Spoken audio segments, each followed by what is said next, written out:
तो अभी रिसेंटली 2-3 ऐसे इंस्टेंसेस हो गए हैं जिसमें मैरिटल रेप वापस से डिबेट में आ गया है। पहला कि शशि थरूर जी ने एक प्राइवेट मेंबर बिल पास किया है।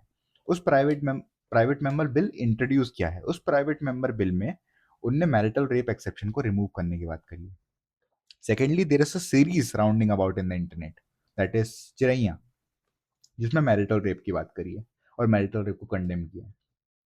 Thirdly, there is one controversial judgment which is rounding about in the internet too, that is MP High Court judgment regarding the applicability of section 377 between husband and wife. क्या 377 जो है, 377 is different. 377 is carnal intercourse against the ordinary course of nature. अब before understanding this issue, let us first understand what is marital rape और marital rape criminalise होना चाहिए या नहीं होना चाहिए, क्या हम ये अभी भी डिस्कस कर रहे हैं. सो द पॉइंट इज कि the real discussion must not be whether marital rape should be criminalised और नॉट नॉट क्रिमिनलाइज्ड. बिकॉज अगर कोई एक मैन है वो किसी स्ट्रेंजर के साथ अगर कोई सेक्सुअल एक्ट रेप कमिट करता है without her consent, then that is rape. But अगर वो अपनी वाइफ के साथ कमिट करता है, then that is not rape. This is against Article 14. So marital rape is obviously against Article 14. पहला पॉइंट. दूसरा पॉइंट कि मैरिटल रेप आया कहां से सेक्शन नंबर 375 एक्सेप्शन 2 में.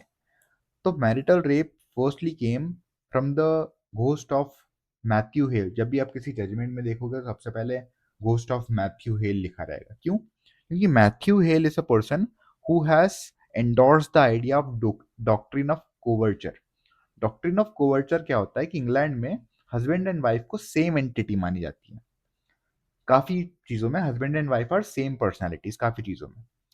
लेकिन डॉक्ट्रिन ऑफ कोवर्चर के थ्रू जो कंसेंट इन परपेचुइटी, कि एक बार अगर कंसेंट दे दिया तो it will be life long, consent in perpetuity बहुत ज्यादा वो इम्प्लीमेंट हो गया कि अगर मैरिज किया तो marriage marriage is a pass ticket और वो लाइफ लॉन्ग कंसेंट वैलिडेट करता है. This was Matthew Hale's reasoning.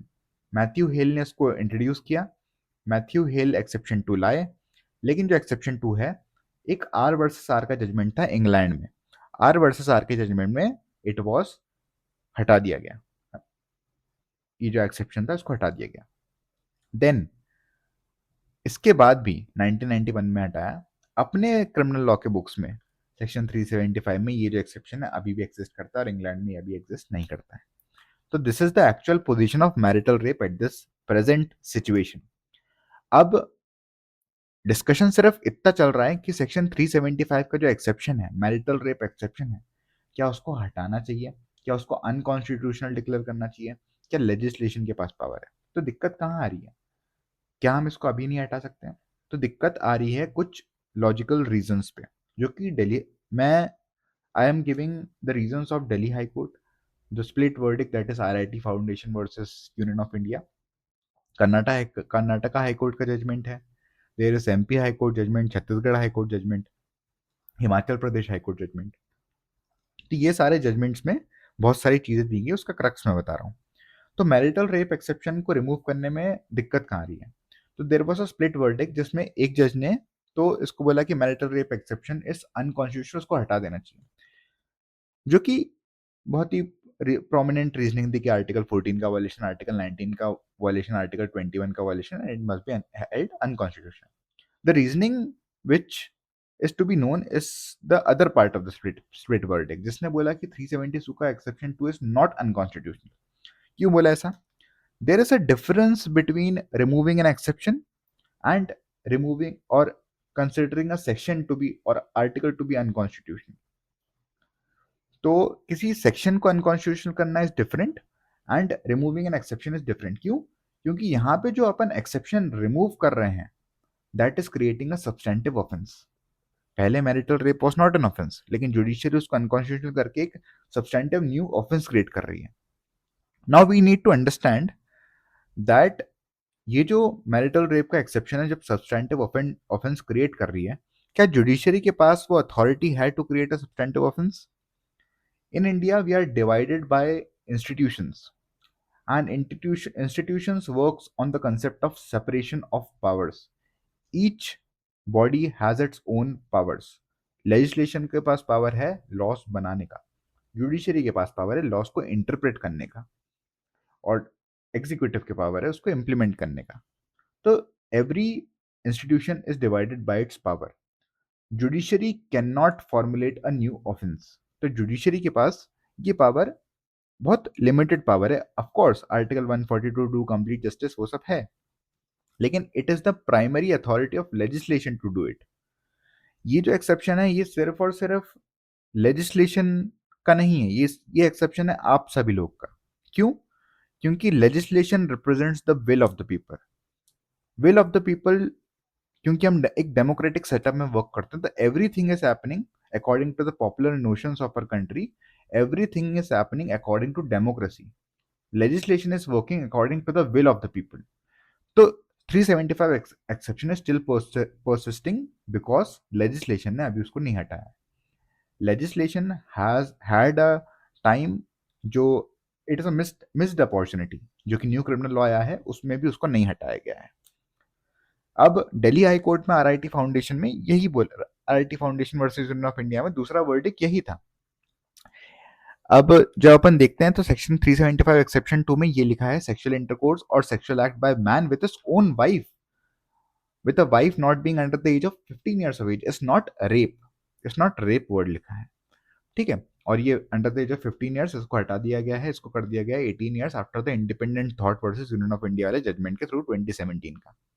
तो ये तो मैंने बता दिया सर मैथ्यू हेल्स डिक्टम, फिर डॉक्ट्रिन ऑफ कोवर्चर, फिर मैकॉले ने आईपीसी में डाला और यूके में इसको अबॉलिश कर दिया गया अभी तो। अब ये दिल्ली हाईकोर्ट का स्प्लिट वर्डिक्ट है, जस्टिस राजीव शकदेर का और जस्टिस सी हरिशंकर का, जिसमें राजीव शकदेर जी ने अनकॉन्स्टिट्यूशनल डिक्लेयर किया, सी हरिशंकर ने कॉन्स्टिट्यूशनल डिक्लेयर किया।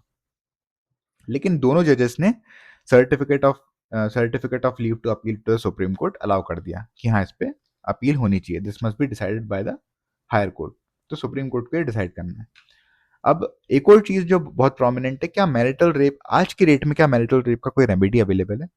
तो जस्टिस हरिशंकर ने इसको भी डिस्कस किया कि देयर आर रेमेडीज अवेलेबल। अब बहुत सारे पिटिशनर्स रिस्पोंडेंट ने कई कई रेमेडीज बताई। पहला रेमेडी है क्रुएलिटी, क्योंकि 498A में जो क्रुएलिटी, जो कि अभी सेक्शन 85 ऑफ बीएनएस में आ गया है, उसमें जो क्रुएलिटी डिफाइंड है, cruelty must include sexual cruelty, तो उसमें मैरिटल रेप भी आ जाएगा। First remedy. सेकेंड रेमेडी क्या हो गई? सेक्शन नंबर 376 में एक बी क्लॉज है, अगर अपन उसको पढ़ेंगे तो उसमें जुडिशियल सेपरेशन लिखा है और जुडिशियल सेपरेशन के साथ अदरवाइज लिखा है। तो व्हेन आफ्टर जुडिशियल सेपरेशन अगर हस्बैंड वाइफ के साथ विदाउट कंसेंट सेक्सुअल इंटरकोर्स करता है, then that is an offence. और जुडिशियल सेपरेशन क्या है? एक लीगल टर्म है under the Hindu marriage act, लेकिन एक अदरवाइज भी लिखा है, otherwise has not been interpret. तो जब ऐसा कोई एक्ट होता है, मैरिटल जो कनेक्शन था दैट इज ऑलरेडी ब्रोकन, तो आई थिंक वो अदरवाइज में इंटरप्रेट होके सेक्शन 376 बी का भी पनिशमेंट आ सकता है अगर कोर्ट चाहे तो। Second remedy. Third remedy is domestic violence act. Domestic violence act is however primarily a civil remedy. बहुत लोगों की कंफ्यूजन होता है कि डोमेस्टिक वायलेंस तो क्रिमिनल है, लेकिन डोमेस्टिक वायलेंस क्रिमिनल बाद में बनता है। Firstly it is civil remedy, इसके प्रियम्बल में भी इसको सिविल बताया गया है। क्रिमिनल रेमेडी अपनी 498A है। तो domestic violence act third. Domestic violence act के बाद अपने पास फर्दर रेमेडी है, फर्दर बस इतनी रेमेडी, फर्दर रेमेडी बहुत सारी है। दो रेमेडी और है, जैसे हर्ट कॉज करना इज ऑल्सो अ रेमेडी। तो अगर सेक्सुअली भी हर्ट कॉज किया then that offence can also be charge with. और आखिरी रेमेडी है सेक्शन 377।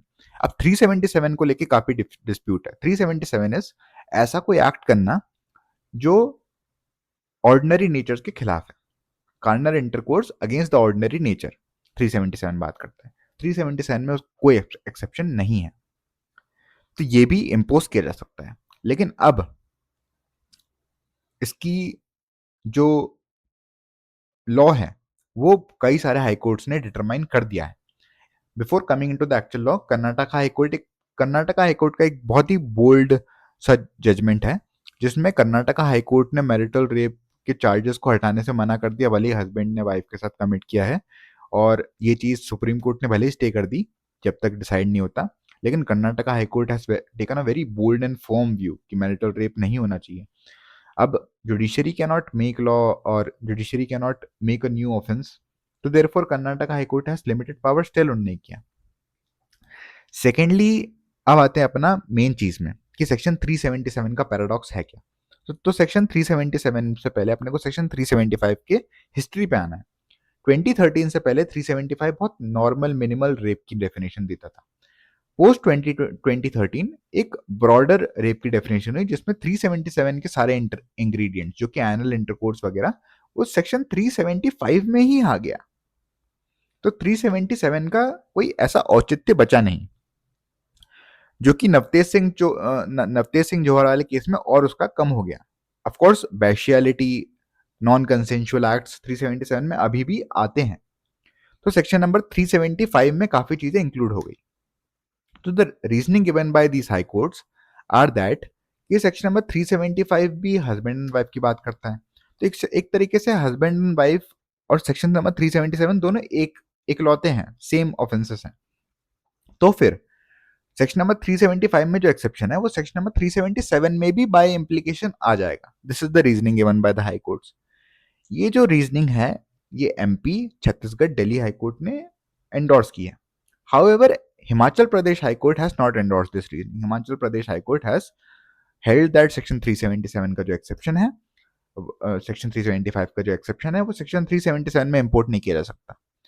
कोई अगर हस्बैंड अपनी वाइफ के साथ against the carnal intercourse against the order of nature करता है, वो भी non consensual, then he will be held liable under section 377। लेकिन एमपी, छत्तीसगढ़, दिल्ली में he will not be held liable. अब Himachal Pradesh high court reasoning क्या देता है, वेरी गुड रीजनिंग, कि 375 के एक्सेप्शन में लिखा है कि अगर man commits against his own wife then it is not rape लिखा है, then it is not an offence नहीं लिखा है, तो इट इज नॉट रेप, तो वो रेप नहीं होगा, ये लिखा है, सिर्फ स्पेसिफिक लिखा है, तो सेक्शन 377 में उसको पनिश किया जा सकता है। और it falls under the purposive interpretation also, कि एक वेरी गुड इंटरप्रिटेशन ऑल्सो, कि अपन एक तरीके से indirectly we are making marital rape an offence by punishing the husband under section 377 rather. So section 377 was a good remedy, but MP Chhattisgarh and Delhi high court का logic sustain नहीं कर रहा है। अब अपन आते हैं इसमें, अब जो मैरिटल रेप एक्सेप्शन है, मेरे को लगता है कि सुप्रीम कोर्ट के पास चल रहा है अभी। तो recently there is a shift in the understanding of the law.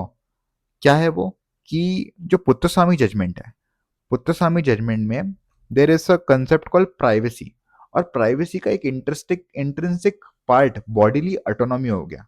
और सुप्रीम कोर्ट ने बॉडीली ऑटोनॉमी को लेके बहुत ही प्रोग्रेसिव जजमेंट्स दिए हैं कि बॉडीली ऑटोनॉमी, जब बॉडीली ऑटोनॉमी में जोसेफ शाइन का जजमेंट है, जोसेफ शाइन में जो अडल्ट्री के रिलेटेड है, जिसमें वाइफ को एक कमोडिटी बना दिया गया था, तो वाइफ की भी एक बॉडीली ऑटोनॉमी इसके संदर्भ में अडल्ट्री को डिक्रिमिनलाइज किया।